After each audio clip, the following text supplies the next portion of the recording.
Bigger talks, bigger talks. Yes, we have another episode in this one. OMG, I'm so excited because we get to get some perspective and it's Black History Month. So I want to invite my guest for today's podcast, Sergeant Matthew R. Drayton. He spent 20 plus years in the U.S. Army. He's an author, a writer, a motivation, and I like to call him the general. Like I just met this guy briefly, and I feel like I know him. I love his energy, and I can't wait to hear what he has to say about leading while Black and succeeding while Black. So it's perspective. It's going to be motivational, inspirational, and people, please listen to what this man has to say. He served his purpose in the U.S. Army and in life.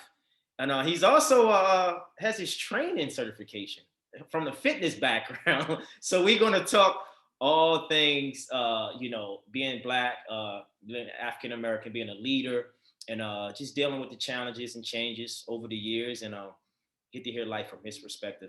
So, Sergeant Drayton, if I can call you, welcome to the podcast, Bigger Talks, and I'm happy to have you here, man. Thanks for being here. Hey, Eric, thanks for having me. It's a privilege to be here talking with you today, and I'm looking forward to speaking to your audience about leadership and some of the experiences I had while I was in the military and post-military. I love it. I love it. So just to break the ice, and it might be a rhetorical question, but I'm a big person of perspective, and I believe there's no white and Black. When I say white and Black, there's not either this way or that way. There's not one size fit all. So you're older than me. So the way I grew up versus your way could be completely different. So what is your definition of being Black? What does that mean? How do you see that? How do you define it from your perspective? So, and you're right, I am a couple of years older than you. I want to say a couple, but there's actually a lot more probably. But let me say this. So I grew up in the 60s and 70s in the South, okay? And, that perspective of being Black has a lot to do, I think, from where you were raised, because I've got family members that are in the North and grew up out West, like in California, where you are. And when I talk to them about their Black experience, it's totally different. However, I will tell you, needless to say, and my father, I'll talk about him real briefly. I used to get frustrated. He would say yes, sir, and yes, ma'am, to people half his age. And that would bother me. I would say, hey, Pops, why are you saying yes, sir, and yes, ma'am to this 20-year-old and you're in your 50s? And, he would come back and say, hey, listen, where we live, this is customary. Also, it doesn't hurt me to do this, especially if we're at a bank or a store someplace where I need something from that individual. So I show them some respect. And that kind of stayed with me. I was a little boy, but I remembered that. But my Black experience was definitely a typical Southern experience where African-American males, especially, had to act a certain way, had to watch their surroundings. And also, in the workplace, there was not a whole lot of room for advancement. You always started at the lowest rung. And most times, in most cases, that's where you stayed due to educational opportunities and other things.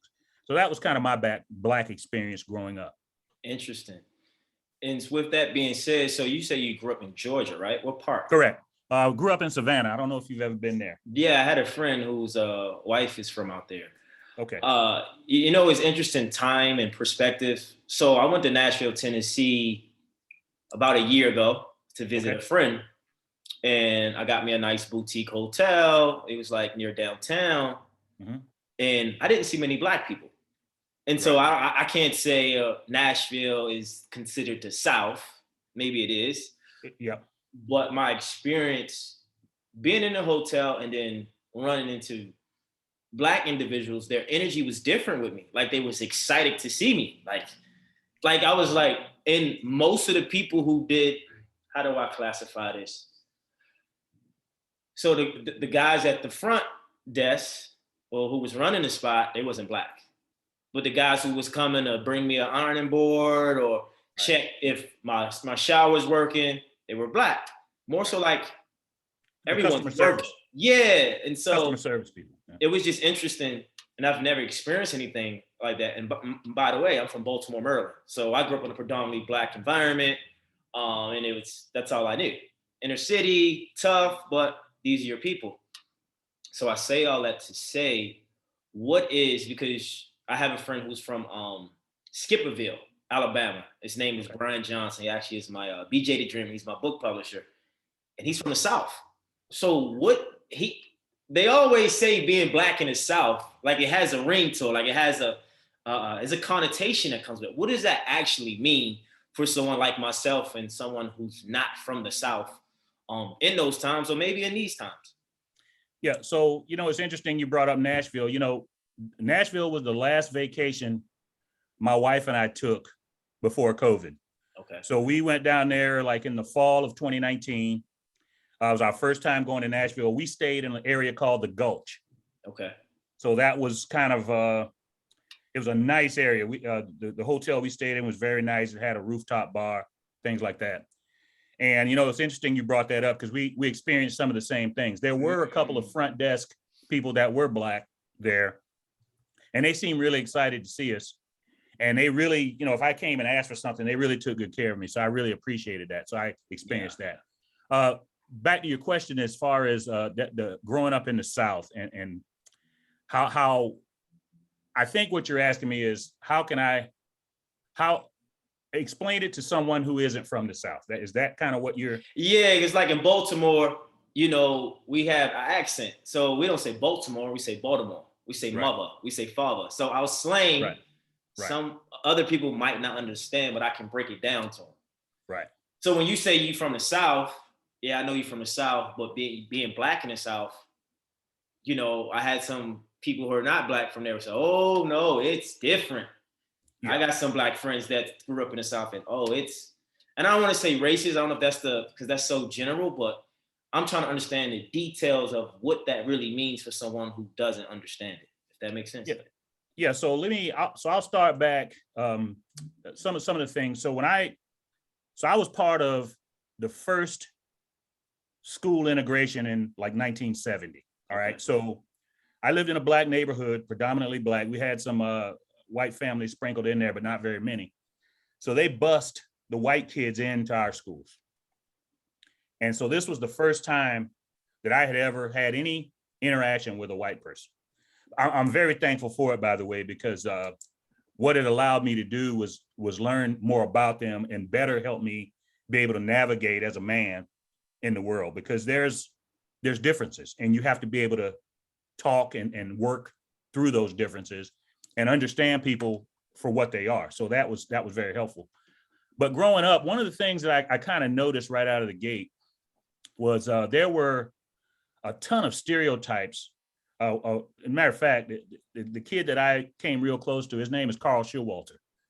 I tried to reach out to him a couple of years back when I wrote my first book, and I got a hold of his father, but I was not able. He would not return my call because I cold called him, and I understand that. But me and this kid, so we would sit down and literally share notes all day about our different cultures, and so that gave me some perspective of white people. But I will tell you, growing up down there, my dad he always told me, hey, what you can and cannot do. So I felt like I had a restrictor plate on me my whole life as a kid. Yeah.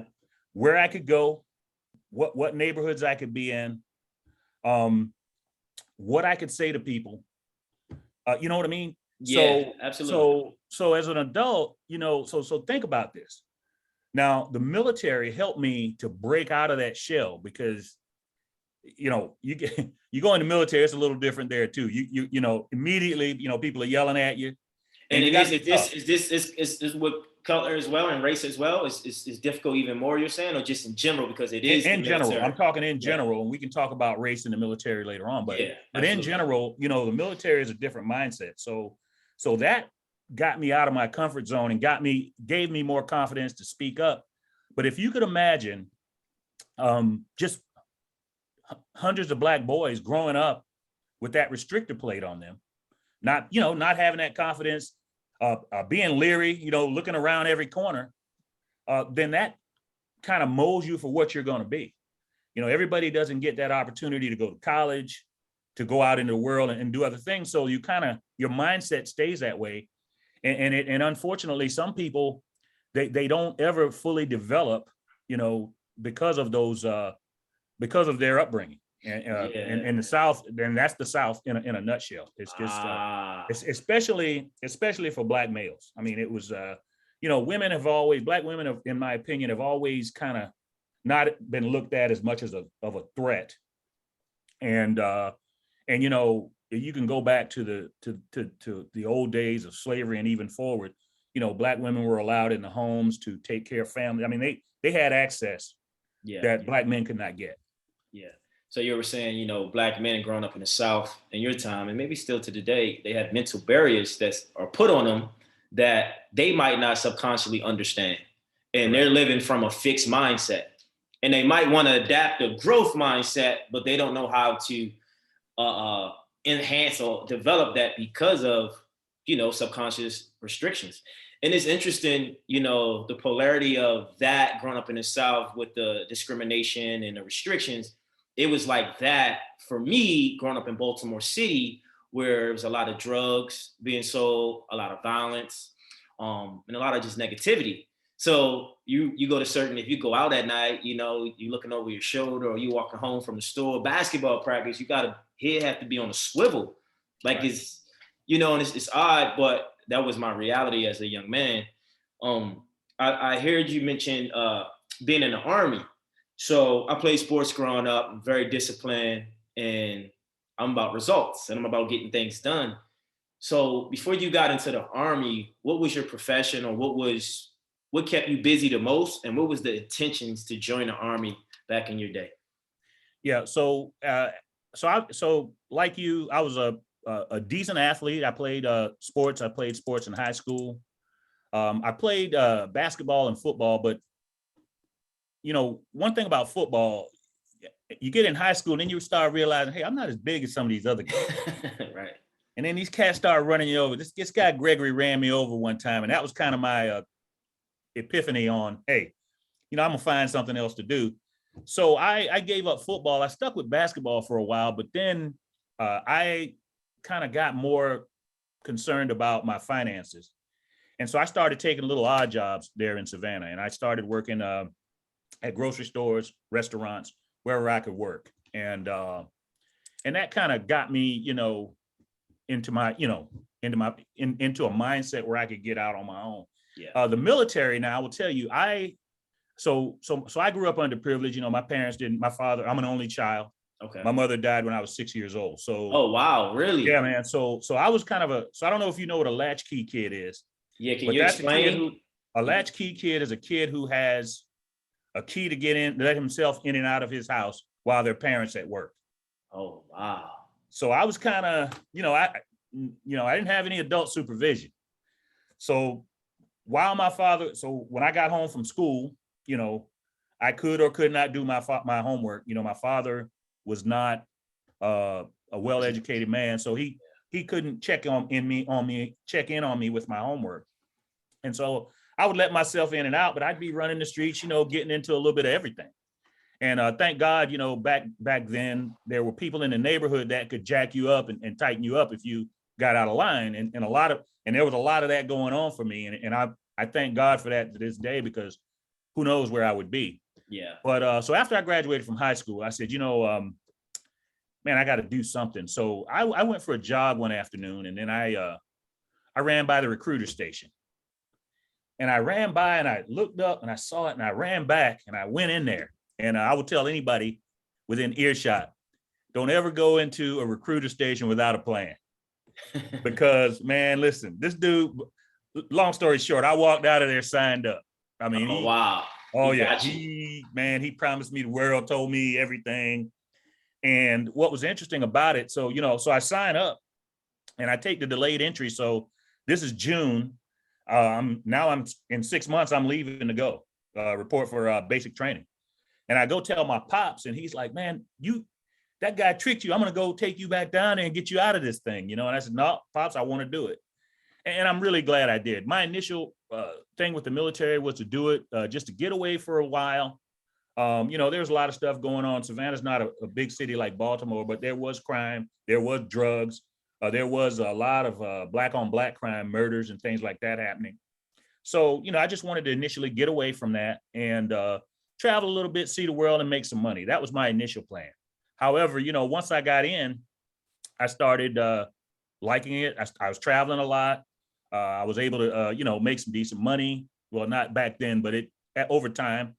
And, I met my wife. Things started happening. And before I knew it, man, I'd done 26 years and had retired at the rank of Sergeant Major. So it was great. I mean, I owe the military a lot, but through my travels, and that was why I wrote the book Leading While Black, because as a Black man, there's different leadership challenges that you face.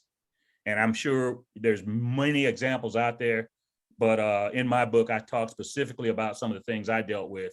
And then I always feel like paying it forward is very important. So the things I put in this book can help anyone, any leader, but specifically young African-Americans who find themselves in leadership positions. And quite frankly, Eric, when you're in that position, a lot of times you're lonely. There's not a whole lot of people sitting at that table with you. Yeah, and it's interesting you say that, because I like to tell my listeners and my followers, you must have a plan, but that plan must come with intentions. And it sounded like you had a plan with intentions. You wanted to make some money. You wanted to get out of, Savannah. And then that led to many other things. I can relate because when I graduated from college, Hampton University, 2010, my plan was to get out of Baltimore. My dad set me down. I don't want you to be here. It's dangerous in the city. You just graduated. I think you should go to LA. He put the battery in my back. I left. When I got here, the intention was to go to grad school, right? I had an interview with a company. Come to find out it was a scam, but that led to so many other advancements. And then, my life took off 7 years later. But like you said, leading while Black, when you come from a place of Baltimore like myself, you don't look at yourself as like, oh, I'm Black, I'm African-American, because everybody around you is Black. Correct. Your school, Hampton University, all Black university. So this is all I know.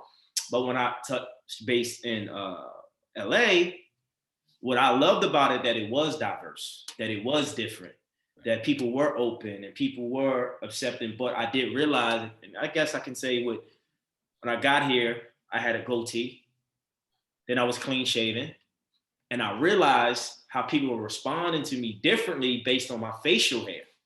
So let's piggyback back off of the book. What was because I like the title, and like my aunt, she's very like an inspiration of mine. Her name is Renee Myers. She did a TED Talk on diversity. And she's a diversity inclusion VP over at Netflix. And like, she grew up in different times, but I believe she can relate to the book, but as anyone else in her position as well as you. But for a young man like me, what is it that you want people to get from the book, and what is the things to be aware of? So one of the things, so the title, so the phrase "while Black" always has a negative connotation with it. Yeah. Driving while Black, working while Black. It's always something negative. So in both of my books, I wanted to take that negative connotation and kind of turn it on its head and put something positive in front of it. Yeah.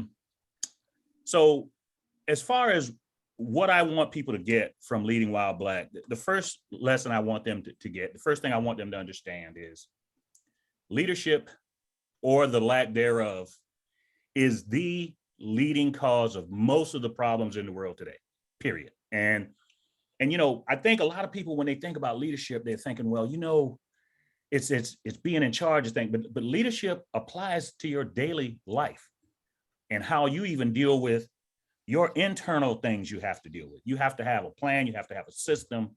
And so you don't always have to be in charge of people to be a leader. And that's one of the things I want to drive home. Can you say that again, please? You don't always have to be in charge of people to be a leader. Thank you. Leading is doing what's right at all times when it's required. That's what leading is. And taking initiative and taking risk and being challenged. So here's the thing, and this is for, but now what I'm going to talk about now is for Blacks who are in a leadership position, people who are CEOs or counselors, people who have a position where they have people that work for them. So one of the things I experienced whenever I was in a leadership position, and in the military, if you arise to a leadership position, you're in charge of everybody. So whoever's under you, white, black, or indifferent, those are the people who work for you. I found that I always had to prove myself a little bit more than my white counterparts. About, I want to say last August, and you can look this up, it's on YouTube. So the Secretary of Defense, Lloyd Austin, he is a Black retired general. He is now the President Biden's Secretary of Defense. They did a 60-minute special with him and General Johnson. He's in charge of the Air Force. He's a 4-star, I think, the Air Force Chief of Staff.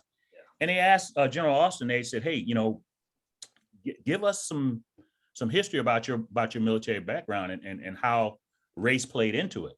And one of the things he said, and it stuck with me, and I talk about this all the time. So when he was in the 82nd Airborne Division here at Fort Bragg, he was the first Black operations officer in his battalion or brigade. Now, when you're the operations officer, you're the guy who puts out all the orders for how operations are going to be conducted. You are the guy who briefs. General Austin would let a white officer brief for him because he felt like the men were more receptive to it. And think about that. I mean, this guy, he's in charge, but he's and then he also talked about when he became a general and he would and wearing civilian clothes, and they would go somewhere like to a foreign country, and he would get off the airplane. He said they would walk right past him to a lesser ranking white officer thinking they were the general. So these are perceptions. These are things that are real. Now, and this is, like I said, this can be looked up. You can find this online. It's out there on YouTube. But no, I believe it. And that's the thing. When you were speaking, I was thinking like, because I do a lot of research and study in human psychology, energy, spirituality. So my question to you, did that occurrences or those experiences come from a subconscious blueprint? Because what the world has programmed us to believe from history and the media, or is that something Blacks in that era, that time, always experiencing, that they said, you know what? I'd rather be right. What's the word?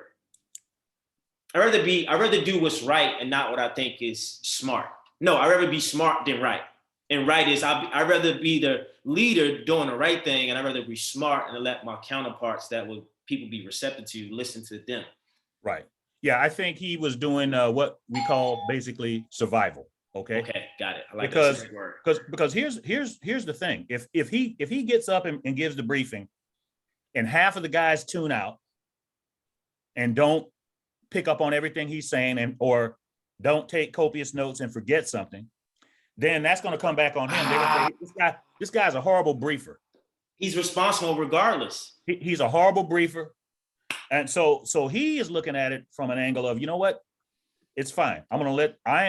I am comfortable enough in my own skin to let this guy brief, because it's going to do what's best for us all. And sometimes, and that is a sacrifice that he made, because he could have said, hey, look, guys, you're going to listen to me. I'm going to be the one standing up here, but he didn't worry about that. Yeah. One of the other things he talked about too, one of the quotes he made, and that's one that I definitely could identify with. He said, hey, there's not a day that I wake up that I don't take into account and think about that I'm a Black man. Now think about that. And I can identify with that wholeheartedly, because again, and especially if you're in a situation where you're in a leadership position and you have a lot of responsibility. Yeah, and when you get put in a position that you've never been in, and then now you're looking at things differently. And I could contribute to that saying, because for me, coming from Baltimore, moving to LA, never had any intentions of going on TV or doing anything in Hollywood. Things changed. I got a big break. And what I had that happened to me was guilt, survivor's remorse, and I felt, wow, I'm the only one in this position. How do I maneuver through this? Not as so being a black man, but being a man that people saw to be black that was with a bunch of white people. Right. So they didn't know I came from Baltimore City. They thought I grew up with mom, dad. I'm from the suburbs. You carry yourself well. Right. Here's the kicker to my life, post show in the last the last 10 years, my manager. So my manager, African American, male, he looks like he comes off from the urban community, but he grew up in predominantly white area, Illinois, around a predominantly white audience and background. So he really experienced what it's like to be neglected or looked upon, or the guy who scored all the points on the team. Right. So him and another friend, we were out one night and we were with, some different type of people. And I'm not saying they got triggered by something, but I knew they was aware of something I wasn't aware of, because I didn't grow up in their setting as a kid. Right. So that's where I got on when we first started. I was like, what is your perception of being black? Because a lot of people thought, oh, you experience racism? I was like, not really. I grew up around black people most of my life. Right. So it's interesting. I also want to talk about, I don't know if this is a term, if this is the right definition, colorism. When I say colorism, I'm meaning like your skin color, right? Light skin versus dark skin. Right. And then also like your class, like, you black, but you come from the suburbs. When you go to the inner city, you're not accepted. Or light skin versus darker skin. Was that like a thing for you coming up? Was that a thing in the military with men and women? What's the reality? Let's speak on that. So, I why I'm laughing right now. So I got to share this with you. And look, my life's an open book. I've got all kind of issues. I'm not perfect, Yeah. And when I was a kid, I really struggled with being dark skinned. I'm a dark skinned male. Of course, we call it chocolate now. Everybody's chocolate, it's baby. all good. Ain't no wrong with it. Mars Chestnut and guys like that brought that back to us. Yeah. But when I was a kid, and I was talking to my wife about this the other day, I used to put Noxzema on my face, man, to try to burn the darkness away. Wow. Yeah. I did this daily. I would put Noxzema on my face to try to burn the darkness away. There was a kid in my block. His name was Aubrey. He was light skinned and bow legged. All the girls just loved it. So man, I wanted to be light skinned and I wanted to be bow legged. And we grew up. When I grew up, man, everybody idolized the little light skinned girls. Yeah. This was a thing. And nobody taught this to me. Nobody came to me and said, hey, you need to, this, I took all this on myself. Yeah. Most of the young girls that I tried to date in middle school and high school were light skinned. Yeah. Yeah. So a lot of this is it just permeates through society, Yeah. And I think, sometimes we do things we don't even realize we're programmed to do.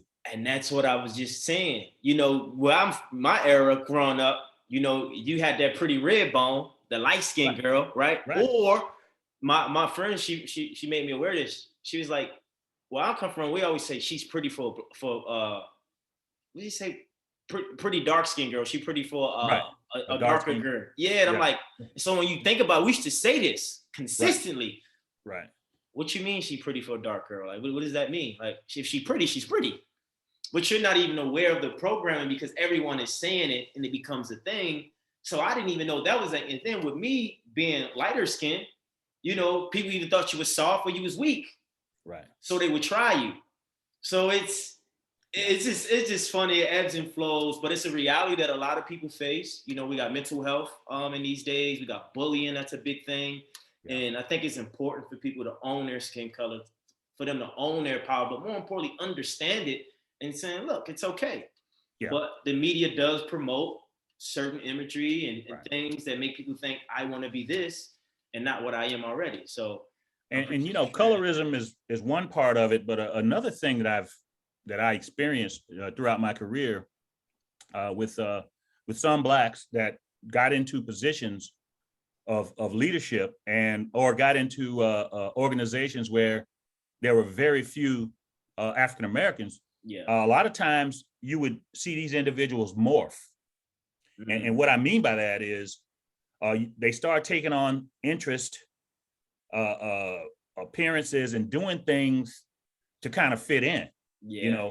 I will tell you, I am like dead set against that. And I recommend to anyone, when you go somewhere, because normally when you conduct an interview for a job, whatever you present at that interview should be what and who you are.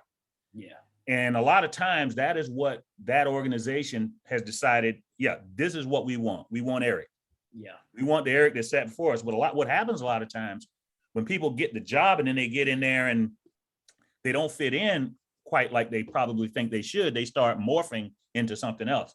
I mean, I've seen guys do everything from start riding Harleys, I mean, like really, it went that far? I've seen this. Wow. I mean, I saw a young man come in. He was, just young Black guy, yeah. He didn't have a interest like Harley Davidson or anything like that. Now, I'm not saying you can't pick up on it and start becoming it, but he started dipping tobacco. Wow. I mean, he started wearing like the chains hanging from his pockets. I mean, he was totally, and I think people can see through that. Yeah. And I don't think anyone has to do that to fit in. I think you need to be yourself. Yeah. Whatever you bring to the table, work hard, and I think you'll be fine on the job. But don't morph. And that's a little bit off of the colorism thing, but no, I think that's a great point, because it's something to follow up. How do you teach that? Because when I came to LA and I got my first corporate job, I was a manager at Abercrombie. You got to be clean shaven. The culture is predominantly white. Right. So what I adapted, what I morphed to, I don't want to say morph, but what I picked up on was that I was myself, but I was myself for the benefit of what I was doing. So what happened was I portrayed myself as, oh yeah, what's up? He's a nice guy, which I am. But you would never thought I come from the hood of Baltimore City. Right. Always smiling, ultra positive, extra positivity.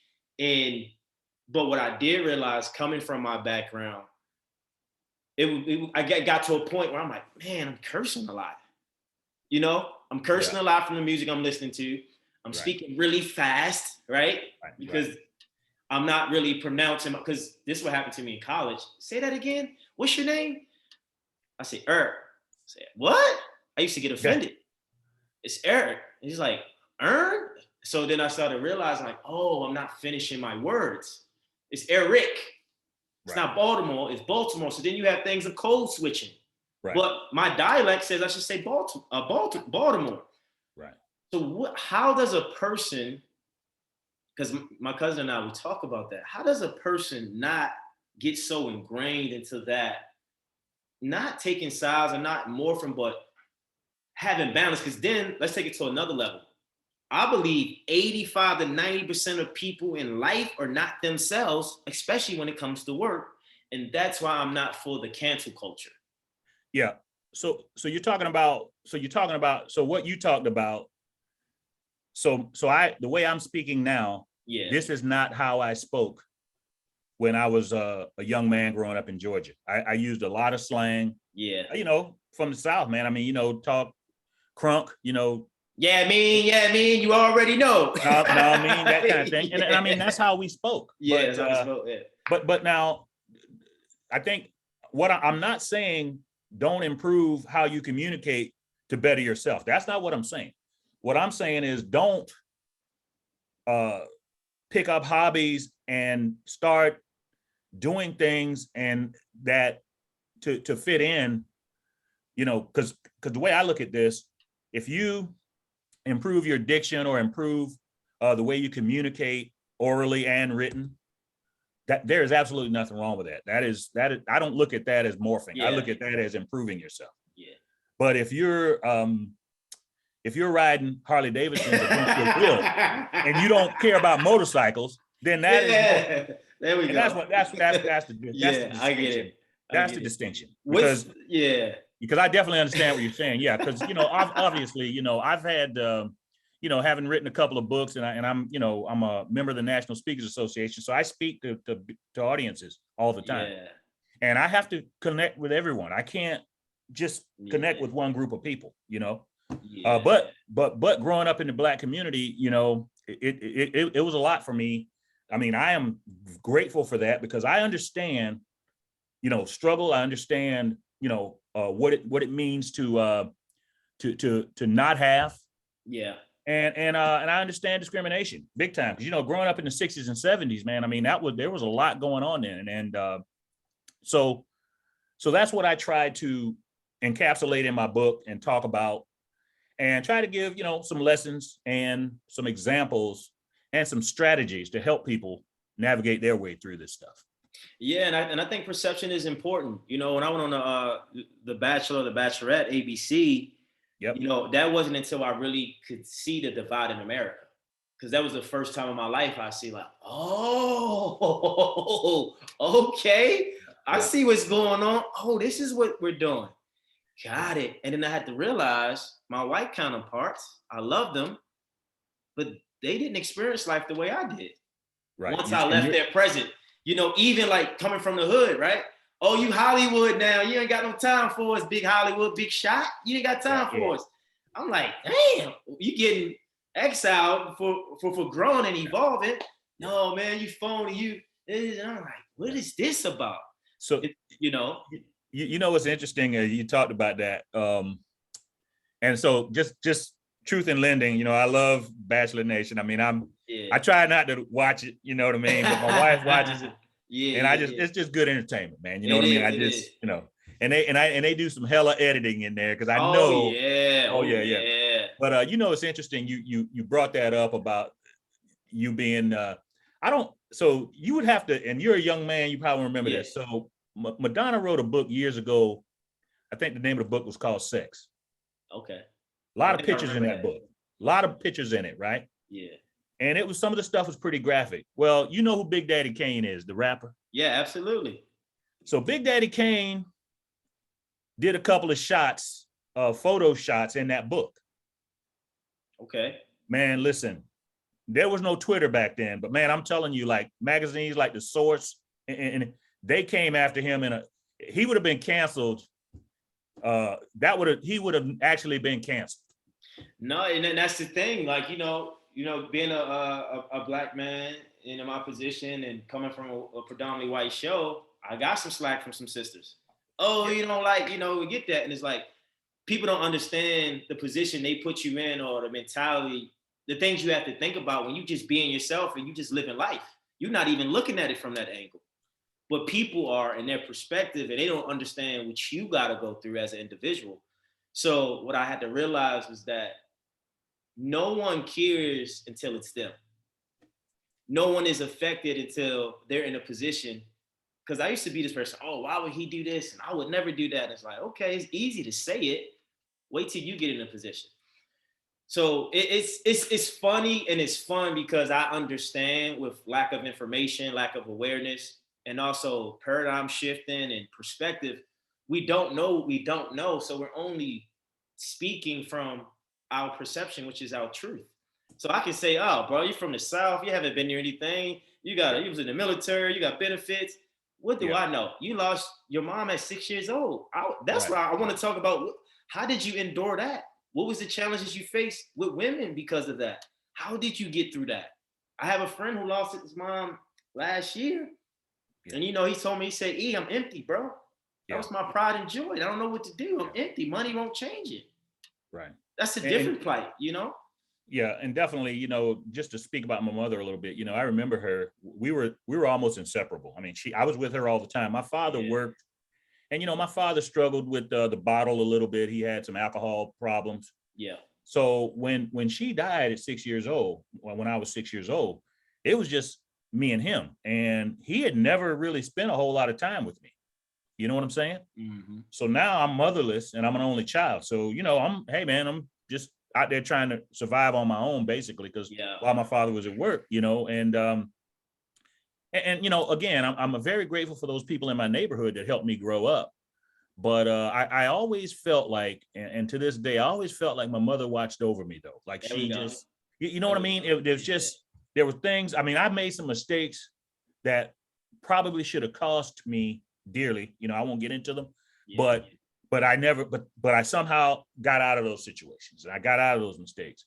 So, you know, and listen, I'm not any kind of a victim, because there, look, when we're born, it's like a card game. Whenever you come into this world, it's like a hand you're dealt, man. You don't, there are kids who are born like, and I used to go in hospitals when I would go to visit, and you walk by all the kids there, you know, and you see them all of them in there laying side by side. They're all equal, but some of those kids are doomed the day they leave there. They will never have an opportunity for a good life. And it's just, and it's unfortunate, but that's kind of the, you know, the way life is sometimes. So for me, you know, I try to, what I try to do is share as much knowledge as I can with people. I try to give back to the community that I came from as best I can. You know, you know, my bio is, I try not to just overload it, but, you know, I worked with at-risk youth for like 10 years, mentoring, you know, and also, served some time on some boards that work with youth organizations. So, you know, so that's kind of where my heart is helping young people develop, helping leaders develop. You know, because like I said earlier, I truly believe that if you got good leadership, you know, everything else is easy. Yeah, and it's important because growing up, at least for me in school, they spoke on Martin Luther King, Malcolm X, Jesse Jackson, Al Sharpton. Now you look at it, I mean, who do we look up to? You had Louis Farrakhan. Like, as a black man, if you're in a black world, you know, we look up to rappers and entertainers. You know, mine was Yo Gotti, Young Jeezy, Michael Jordan, LeBron James. Right. You know, and the influences in my family from men, they were in the streets. Right. So I had to be the one to say, I can't make those decisions because I've seen where those decisions led them. So you kind of just look at life different, and you understand there's a bigger world than the world you grew up in. I just think I was protected and gifted with a gift to foresee. Yeah. And, you know, it led me to be in different places, to make different decisions, to have a better life. And I wasn't a follower. I was always a leader, always a captain of all my teams, always the leader of the group, took care of everybody. But also being a leader comes with sacrifice. Not only comes with sacrifice, comes with taking risks, taking chances. Yeah. And 3, it comes with really being lonely. Yeah. One other thing too, Eric, you said earlier, and I picked up on. So you said it was your father who told you, hey, I want something better for you. And I want you to go off and blossom. You know what I mean? And the thing about it is, because that is very important. See, because one of the things, and I experienced this when I was working with young men at the youth organizations. A lot of these young men don't have father figures in their lives. And there's a point where a young man, a boy, his mother can no longer communicate with him the same way a man does, you know? And boys will always love their moms, but there's a point in life around 14, 15 years old where they kind of feel like, hey, I'm a man now, and I need, you know, some manly mentoring and manly guidance. Now, I'm not saying women can't raise boys. That's not what I'm saying here. Yeah. Because a lot of women have done great jobs raising young men without fathers around. Yeah. But if a male can be in their life, and that can be, it doesn't necessarily have to be a father, man. It can be a mentor, a teacher, you know, somebody positive to look up to. Yeah. Has a big influence on how a young black male can turn out. Yeah, and I tell my sisters, and I tell all women that. I said, I don't care how much money you make, how great of a mother and nurturer you are, they need men in their life. They need to be disciplined by a man, they need to hear from a man, they need to feel the presence of a man. And the interesting thing about my dad giving me that advice, my dad has never given me advice like that ever, other than don't get no felonies, sons, don't have kids too soon, and keep good credit. My dad was in the streets. He was a provider. He wasn't a guider. He bought me sneakers, video games. He came to basketball games, but he never showed me how to shoot a basketball. Right. And then I had resentment from him not spending quality time, and then I had resentment from my mom not being any emotionally for me. So I was just this young kid, like, yo, who loves me? So I felt unloved, so I gave all the love to my friends. And then as I got older, go back to what you said, I told my dad to this day, I said, I don't take you for granted. I don't take my mother for granted. I honor both of you because the wisdom you give me is greater than anything you could have gave me materially. And I said, Dad, you put that decision, you put that battery in my back in 2010. I said, look at my life, all because of one conversation. Right. It took one conversation. Right. Boom. I said, my mom told me to go to Hampton. You see what I'm saying? Right. I wanted to go to Northeastern. She said, I think you should go to Hampton. She told me to go to City College in Baltimore and then go to Hampton and VA. So when I really look at it, my parents will kind of guide me in a way that I didn't foresee because I wanted certain things from them I wasn't getting. So one thing too, we have to understand as Black men, and we have to look at our roots and our ancestors, right? So my father, listen, he didn't have the tools to be a good father. I mean, and my grandfather, I've heard stories about him that weren't very flattering. He was in the streets. Yeah. So we're all products of our environment, and you can't be something you're not. You can't pass something down that you don't have. Yeah, you can't give something you don't have, right? So and I don't know if you have any kids or not, but what I predict though, when you do father children, you're gonna be a different kind of father. I can tell by talking to you. You know what I'm saying? Yeah. I was like a father for a lot of people. Yeah, you're right. So that's kind of how that works, So I think each generation tries to make it better for the next. And if we do that, we can right a lot of these wrongs. But sometimes I do get a little discouraged because I feel like, as Black men, sometimes we don't stick with it. Relationships come and go, but I feel like we should never let a relationship stop us from fathering and parenting. Oh yeah, for sure, never. And that's the thing, like my whole point of being in my position, because, having a lack of male role models and mentors, I realized I got 3 nephews now and a niece. So I didn't go pro in sports. I wanted to be a professional basketball player. It didn't work. Anyway, I did well in school. I graduated with honors. So the goal, once I graduated and I got to LA, I said, man, I got to go pro in life. I have to be a professional in life.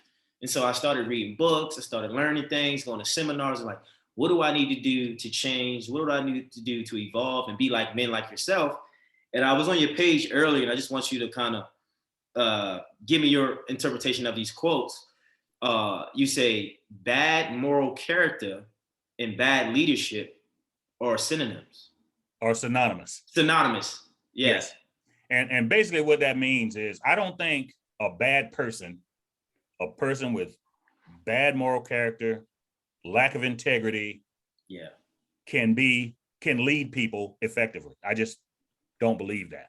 You know what I mean? I think in order to lead people effectively, you've got to have some good in you. Yeah.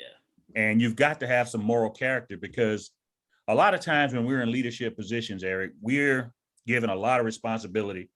Like I'll give you just an example as a Fortune 500 company. I mean, you're responsible for millions of dollars. Yeah. Thousands of people. You can't institute something that starts siphoning off these people's money, your investors' money. You can't pay yourself under the table some side money. So a lot of times, we have to check ourselves. Self-regulation, doing what's right when nobody's around. It's hard to do. It's very hard, especially when temptation comes into it, Yeah. And so that's what I meant by that quote, is that, I feel like if you're a person of poor moral character and you will not be able to be an effective leader, because you already have some things up there mentally that you're dealing with, that you won't be able to make the right decisions. You won't be able to do the right thing when the right thing is required. Yeah. And do you say, how does one develop good moral character? How do you develop that to have good moral leadership? How does that happen for a person? So one of the things, from the time we're born, we're taught right and wrong. Yeah. One of the first things our parents start teaching us is right and wrong. Our teachers, people, our aunts and uncles, people in our lives start teaching us right and wrong. Then we go to school. We're taught right and wrong. We've got laws, so we know. Hey, listen, I know if I go down the street here and rob the store up the street, there's gonna be consequences behind it. Yeah, absolutely. So I think what I think helps is if you try to live your right life and do what's right. A friend of mine asked me years ago, he said, hey man, I'm getting ready to take a leadership position. And he says, what advice would you give to me? And I had gotten this from someone else years ago. And I said, hey, you should always be able to get a good night's sleep. Hey! What does that mean? Oh, that's good. Listen, okay, so now we've all stayed up in bed all night just with our eyes wide open because we know we did something wrong. Or we know we agreed to something we probably shouldn't have agreed to. Yeah. Or we implemented something we probably shouldn't have implemented. So then you can't sleep because you know you did wrong. Yeah. You're sitting there. You're sitting there in the middle of the night, eyes wide awake because you can't sleep. Now, can't sleep, yeah. Conversely, when you do the right thing, even if you feel, even if it turns out to be the wrong thing, but your heart was pure and your intentions were good, you sleep like a baby. Yeah. That stuff is not keeping you up at night because you thought it out, you made a plan, you planned it out, you said, okay, this is what I'm going to do. Right. And that's very heavy when it comes into being a leader and having people you're responsible for. And listen, I've made decisions, personnel decisions with people that worked for me that weren't right, and I knew they weren't right. Some of it could have been bias, some of it could have been other factors that made me make a decision that I knew was wrong. Yeah. And I stay up all night thinking about it because you're impacting people's lives here. You're responsible for developing individuals and making sure that they can provide for their families and that the company or the organization thrives so everybody can live the American dream, Yeah. And that's a lot of responsibility. It's crucial and it's vital because I believe some of us are born leaders. As a kid, I always felt the pressure to be responsible for people. Not even like they had nothing to do with my life, but I always was on this prowl. Like, I got to get better. I got to get up early. I need to iron my clothes. I need to go to school. I need to do good. It was like subconsciously. And then as I've gotten older, I talked to my sister. She was like, he was always disciplined. You always took the same route to school. You always ate oatmeal in the morning. You wouldn't let me hang around your friends. You were super disciplined. She's like, I was envious of you for that. I'm like, really? She was like, bro, kids were intimidated by you. I'm like, wow, it was nice. Like, you were just so focused at an early age. He was like a grown man in a boy's body. And so I believe some of us are giving it and some of us, we have to learn from experience. You have another quote, you say, learn to thrive outside your comfort zone because that is where you would spend most of your time. Most of your time, can you put that together? What do you mean by that? I love the first half. So here's the thing. So the other quote that I saw that, and it wasn't that one of mine was original, but the other one was a comfort zone is a nice place, but nothing ever grows there. Right? Yeah, absolutely. There we go. So here's the thing about the comfort zone. So what I have experienced in business and in life is nothing. Rarely do things go as I planned them. I mean, I could sit down here, especially when I was working for the government. Now, if you want to see some stuff, man, the government, man, I'm telling you, and that's why I always tell people, the conspiracy theorists out there who say, well, the government's behind this. I said, dude, we couldn't plan a meeting. We could not come together on what time to meet. Yeah. So for the government to plan this elaborate scheme, but anyway, so my thing, whenever I tried to do something or plan my best laid plans, there was some monkey wrench thrown in there at the last minute. And I had to make adjustments and I had to overcome, say my equipment not working. I've scheduled this meeting with, 200 people and my equipment doesn't work. Yeah. What is your backup plan? You got to have a contingency for that. There we go. So what I started doing is making copies of stuff. You know, I have a backup there. I have a thumb drive in my pocket. You know, I've got a speech on my phone that I can give out. You know, and so that's what I mean by that, because you know, we can have the best plan in the world, but if something goes wrong, which a lot of times it will, you have to be able to adapt. So that's what I mean by that. You know, learn to live outside your comfort zone, because that's where you're going to be most of the time. Yeah, and I'll add to that. I'm taking a course, and in the course it talks about one of the steps. It said the strongest and the smartest are not the most successful or the richest. It's the people who are most adaptable. Adaptability. You have to be able to adapt at all times. I agree with that. If you want to evolve and succeed. So before we get out of here, I just have one question, maybe two, and then I want you to talk a little bit more about the book, where we can get it, and what's your synopsis. I mean, you talked about it before. So as a Black race and culture, what do you think in this moment right now is working for us? And what do you think is challenging us, or what is our biggest struggle? So what I think is working for us, I see, and people may differ with my opinions on this, but I see a lot of opportunities for African Americans, for Black people, and I see them. You've got a Black vice president. We've had a Black president for 8 years. I think the economy's turning around. You know, there's opportunities in education, and I think overall, you know, post-pandemic, and I think I'm noticing now, yesterday, I think I watched, the numbers are starting to come down on this pandemic. So I think we're moving in the right direction when it comes to progress as far as getting opportunities. Okay, I like that. One of the things I would like to see more of, I would like to see more Blacks involved in their local government.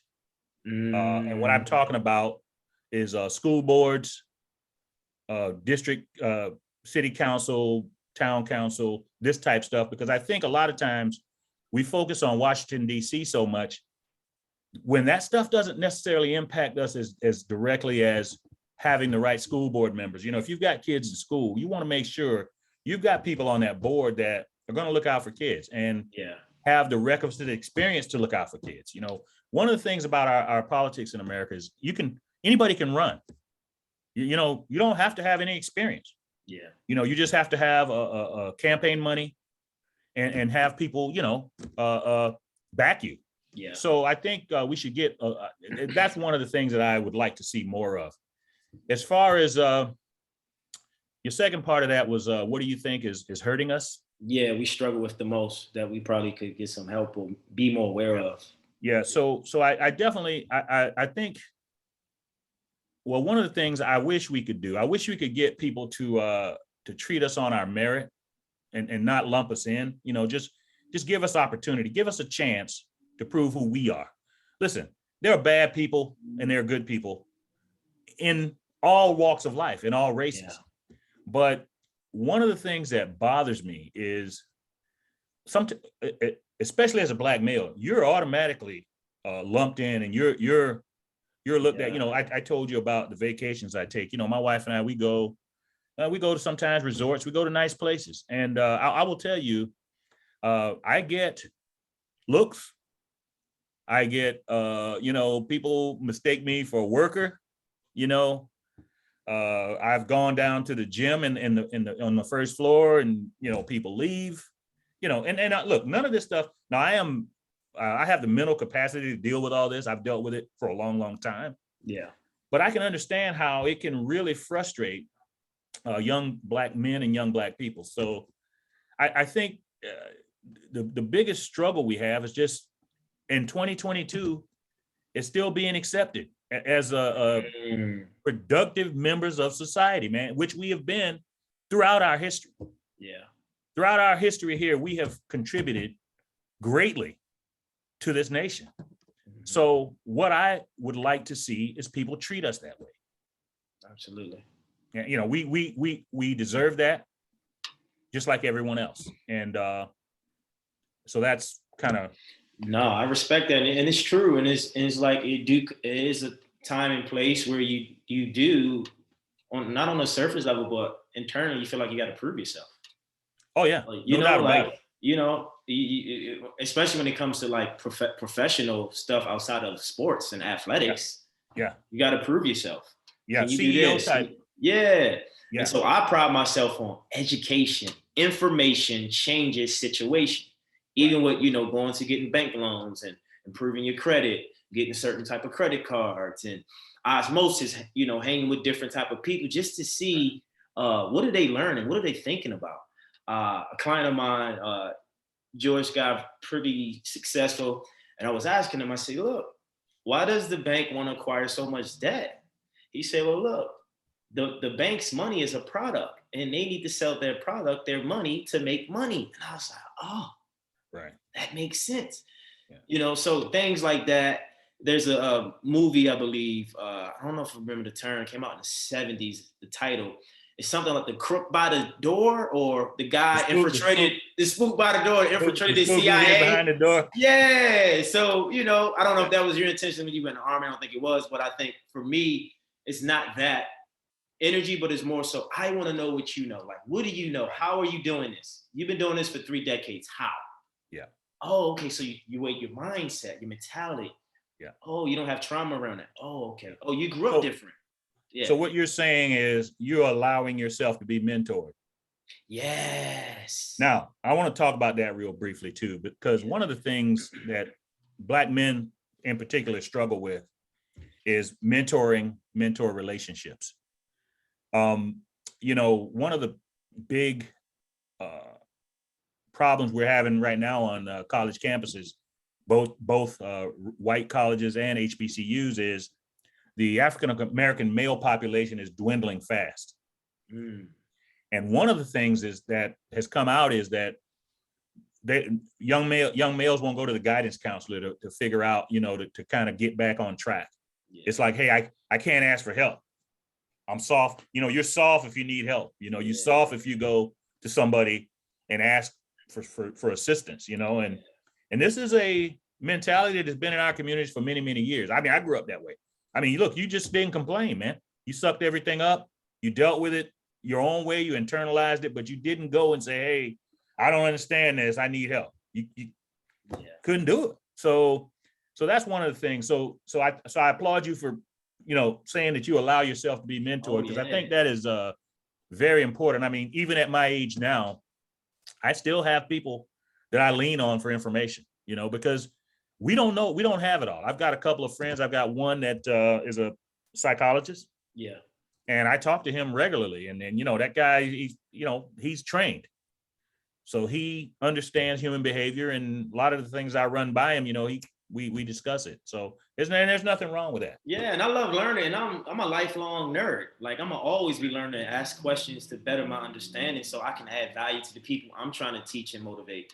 So, right. Hey, Sergeant Matthew R. Drayton, thank you for your time. Thank you for your energy. Where can we get your book? Where is it? Leading While Black. We got to get it. I need to put in my order today. So I don't know, it's on Amazon or it's on your website. So we got to get it. So you can find the book on Amazon.com. Okay. Yeah. My website is mattdrayton.com. Leading While Black and Succeeding While Black are both on there as well. Got it. As well as my social media handles, all of them. So please follow me on social media. I try to post positive things most of the time. Yeah. Every now and then, I'll slide a picture of my food in there. Because I love to eat, So I don't have to weigh in anymore. When I was in the military, I had to weigh in all the time. Right. Yeah, they don't play that, right? But I still work out and try. We never did talk about the fitness stuff, but that's okay. Yeah, well, I mean, we can end with this. So to everyone listening, we're gonna finish this interview like very soon. But before we got on, he spoke on the elderly and young trainers. So young trainers, fitness trainers, male or female, be aware that the same energy you give young counterparts of people 20s, 30s, 40s, you should give to elderly. And so my interpretation and my perspective and experience, my older clients are more driven and motivated than my younger clients. I told my client the other day, he's 66 years old, one of my mentors. I said, you know what I like about you? And he was tired. He's like, oh man, those hurt. I said, you know what I like about you? You show up. No matter what's going on in your life, you come to the gym and you give me the best you can give. And that's all I ask for. Right. He's 66 years old. This guy's uber successful, you know, has a lot of responsibility, but this guy shows up twice a week. Yeah. And he's on it. Yeah. So and that's the key, you know, like I would tell any trainer, you know, I most recently worked at a fitness facility, a commercial fitness facility. I've worked at 3, including one that was attached to a hospital. So most of our clients there just got fed to us based on health reasons. But what I've learned is, as a trainer, most of your clients will be older, because most of the people that are young and in shape, they don't really need a trainer. So, so you'll get older clients, you'll get clients with postural distortions and other things. So just work with them and be available. That's be available. And if you can get them to show up, I don't care what you do as a trainer. If nobody shows up, you ain't training. Yeah. So you have to motivate them to show up like you're doing with the 66-year-old gentleman. Yeah, and it's important because there's something you're going to learn about someone who's older than you, about what's in their mind at their age and how they feel about their body, how they feel about their life. And it makes you appreciate your life and what you have. So you don't take anybody for granted, no matter what age or size or what background. But you know one thing, you know, Matt Drayton is going to teach us how to lead while black. And if you're a leader in general, you know, you can get gems and inspiration from his book. So get the book. It's on Amazon. Follow him on Instagram. Are you on Twitter as well? I'm on Twitter. All of my handles are out on my website, mattdrayton.com. I'm on LinkedIn, Twitter, Instagram, all of those. So I really appreciate you having me. It was a pleasure speaking with you. Yes. And I really enjoyed it. Thank you for a bigger talk conversation. This was needed. Thank you, brother. Love. All right, man. Much love. Peace.